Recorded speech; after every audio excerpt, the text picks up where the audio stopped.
नमस्कार दोस्तों, सरकारें गिरने व बनने के नाटक कर्नाटक से शुरू होकर मध्य प्रदेश से होते हुए राजस्थान तक आ पहुंचे हैं। कर्नाटक व मध्य प्रदेश में ऑलरेडी कांग्रेस की सरकारें गिर चुकी है और वहां पर बीजेपी पावर में है।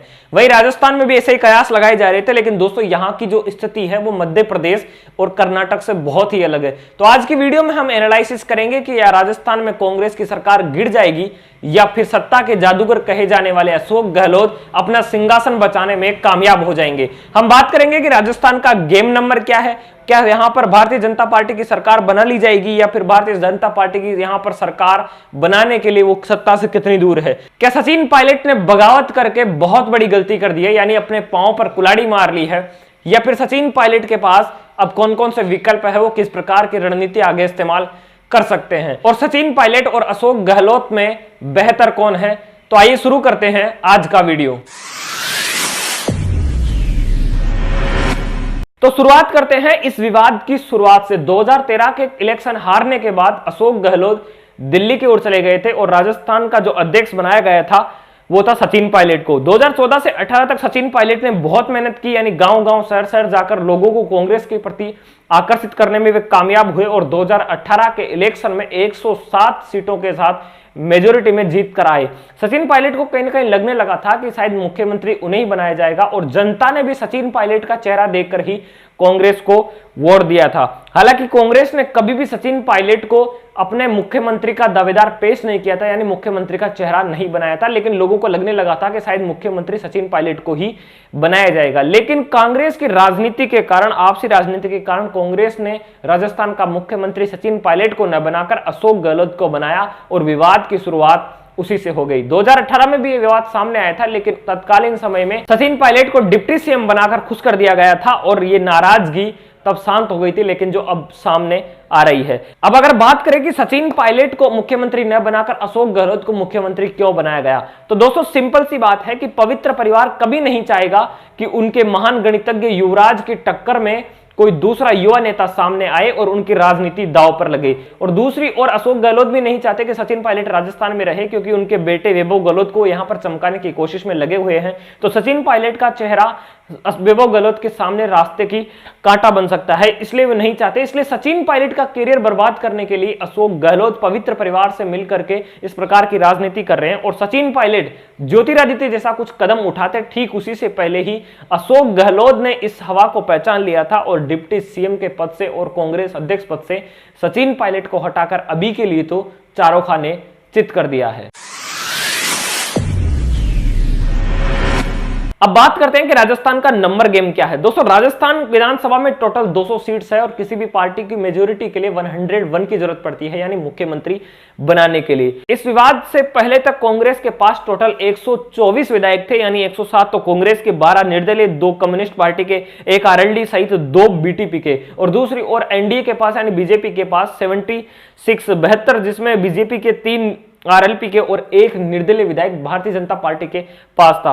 लेकिन इस विवाद के बाद और सचिन पायलट की बगावत के बाद राजस्थान के आंकड़े बदल गए हैं, क्योंकि सचिन पायलट ये कह रहे हैं कि हमारे पास 30 विधायक है, वहीं अशोक गहलोत कह रहे हैं कि हमारे पास 115 विधायक है और एनडीए के पास ऑलरेडी 76 विधायक है। मुझे तो बिल्कुल समझ में नहीं आ रहा कि 200 सीट्स वाली विधानसभा में 221 विधायक कहां से आ गए।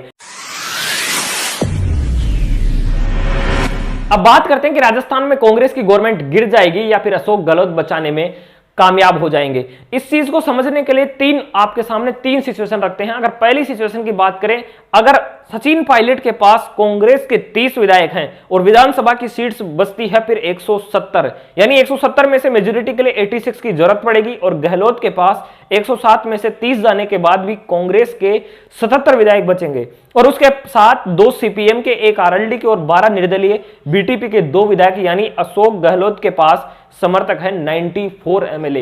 यानी इस सिचुएशन में कांग्रेस की सरकार गिरने वाली नहीं है। अगर सेकंड सिचुएशन की बात करें तो अगर पायलट के पास 18 विधायक हैं और वो सब कांग्रेस का साथ छोड़ते हैं तो सदन में संख्या बचेगी 182 और मेजोरिटी के लिए जरूरत पड़ेगी 92। और गहलोत के पास अब कांग्रेस के 89 विधायक, 2 सीपीएम के, 1 आरएलडी के, 2 बीटीपी के और 12 निर्दलीय, यानी अभी भी उनके पास 106 विधायक बचेंगे।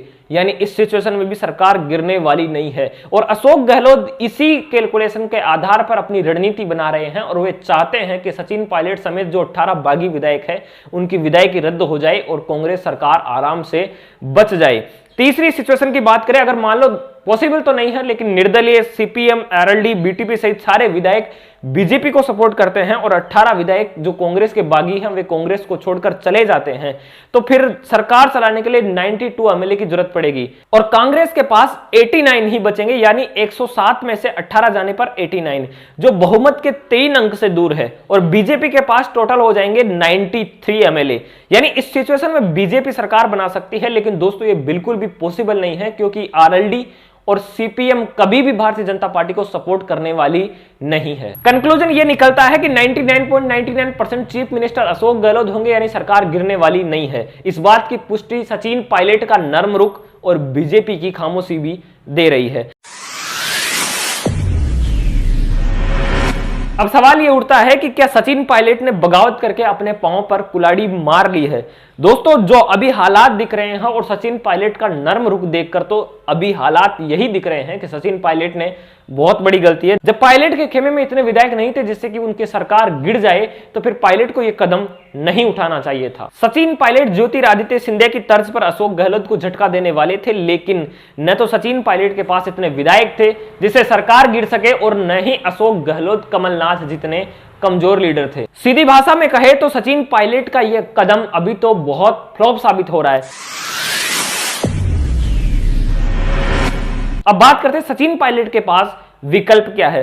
पायलट के पास अभी दोस्तों केवल 3 विकल्प है, या तो वो कांग्रेस में रहे, या भारतीय जनता पार्टी में ज्वाइन करे, या फिर तीसरा विकल्प है कि वे नई पार्टी बनाकर राजस्थान को तीसरा मोर्चा खड़ा करे। पहला विकल्प है कि वो कांग्रेस में बने रहे। हालांकि इतनी बेइज्जती होने के बाद, यानी उन्हें कांग्रेस के अध्यक्ष पद से हटा दिया गया, डिप्टी सीएम के पद से हटा दिया गया, यहां तक कि उनके खिलाफ उन्हीं की पार्टी में कार्रवाई हो रही है और साथ ही साथ अशोक गहलोत सरेआम उन्हें नाकारा और निकम्मा कह रहे हैं। तो इतनी बेइज्जती होने के बाद अगर सचिन पायलट कांग्रेस में टिकते हैं तो मुझे नहीं लगता कि फिर उनकी इतनी इज्जत रहेगी, उनका इतना सपोर्ट रहेगा। और हालांकि नेताओं का कोई स्वाभिमान और कोई इज्जत नहीं होती, ये किधर भी चले जाएंगे जिधर इन्हें सत्ता मिलने वाली है। दूसरा विकल्प है कि वे कांग्रेस को छोड़कर भारतीय जनता पार्टी ज्वाइन कर ले। हालांकि इस विकल्प का खंडन खुद सचिन पायलट ने कह दिया है कि वो बीजेपी ज्वाइन नहीं करेंगे, क्योंकि सचिन पायलट जानते हैं कि बीजेपी उनका स्वागत तो करेगी लेकिन बीजेपी में उन्हें वो नहीं मिलेगा जो ज्योतिरादित्य सिंधिया को बीजेपी ने दिया है। क्योंकि सचिन पायलट न अशोक गहलोत की सरकार गिराने में कामयाब हुए हैं और न ही यहां पर भारतीय जनता पार्टी की सरकार बनी है, तो फिर उन्हें वो सम्मान बीजेपी क्यों देगी। तीसरा विकल्प है कि वे अपनी पार्टी बनाएं, यानी अपने समर्थकों को साथ लेकर, विधायकों और अपने समर्थकों के साथ लेकर वे नई पार्टी की घोषणा कर सकते हैं और कांग्रेस और बीजेपी का तीसरा विकल्प राजस्थान में खड़ा कर सकते हैं। लेकिन दोस्तों यहां भी एक बहुत बड़ी प्रॉब्लम है ऐतिहासिक, क्योंकि राजस्थान का जो पॉलिटिकल एनवायरनमेंट है वो आज तक ऐसा है कि यहां पर तीसरा मोर्चा कभी टिक ही नहीं पाता है। 1967 की बात करें तो जाट नेता कुंभाराम आर्य, दौलतराम सारण और नाथूलाल मिर्जा ने भी कोशिश की थी, लेकिन वे सब असफल रहे थे। 1985 की बात करें तो कांग्रेस व बीजेपी के बीच में लोक दल ने एंट्री ली थी, लेकिन लोक दल किस लोक में चले गए आज पता ही नहीं है। 2003 की बात करें तो राजपूत नेता देवी सिंह भाटी भी मैदान में उतरे थे, लेकिन वो चारों खाने चित हो गए। और 2013 में मीणा नेता किरोड़ी मीणा भी दंगल में उतरे थे, लेकिन उनका भी दाव नहीं चला और बाद में वे बीजेपी में आ गए। 2018 में जाट नेता हनुमान बेनीवाल भी रंग में थे, लेकिन जब उनका रिजल्ट आया तो उनके भी रंग उड़ते दिखाई दिए और वो एनडीए में शामिल हो गए। और अब अगर 2020 में सचिन पायलट नई पार्टी बनाते हैं तो समस्या उनके सामने भी वही आएगी जो इन सब नेताओं के सामने आएगी।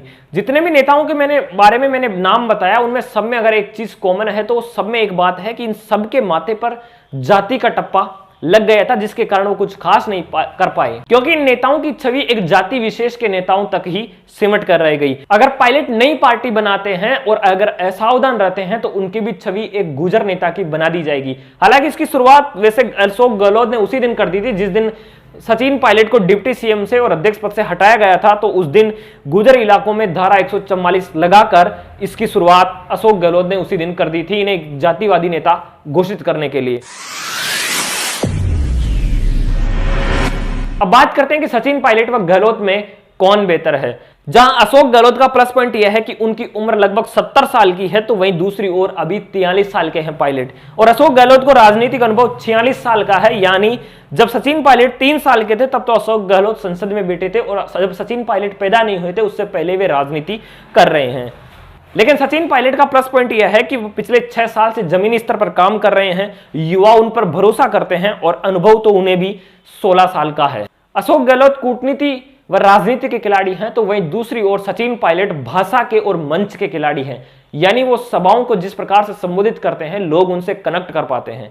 अशोक गहलोत ने अपने जीवन में बहुत मेहनत की है और खुद के दम पर जमीन से लेकर आसमान तक पहुंचने का सफर किया है। वहीं दूसरी ओर सचिन पायलट को राजनीति जो विरासत में मिली है, लेकिन सचिन पायलट विरासत तक ही नहीं रुके, वो इस राजनीति को आगे लेकर गए हैं, यानी लोगों के बीच में वो कामयाब हुए हैं अपनी जगह बनाने के लिए। अशोक गहलोत जमीनी नेता है, और वही दूसरी ओर पायलट भी 2014 से एक जमीन लेवल पर, ग्राउंड लेवल पर काम करके लोगों को अपनी ओर आकर्षित करने में सफल हुए हैं। अब दोस्तों यहां पर कि कौन बेहतर है और कौन कमजोर, इस बात का अंदाजा लगाना बहुत मुश्किल है। मतलब दोनों में से एक कौन बेहतर है और एक कौन कमजोर, ये अंदाज लगाना बहुत मुश्किल है, क्योंकि दोनों के प्लस पॉइंट भी है तो दोनों के माइनस पॉइंट भी है। आपकी राय क्या है, आप कमेंट बॉक्स में कमेंट करके जरूर बताएं। धन्यवाद दोस्तों हमारी वीडियो को देखने के लिए। हम इसी प्रकार के राजनीतिक और समसामयिक और धार्मिक मुद्दों के ऊपर अपनी राय रखते हैं। अगर आपको ये पसंद आता है तो हमारे चैनल को जरूर सब्सक्राइब करें।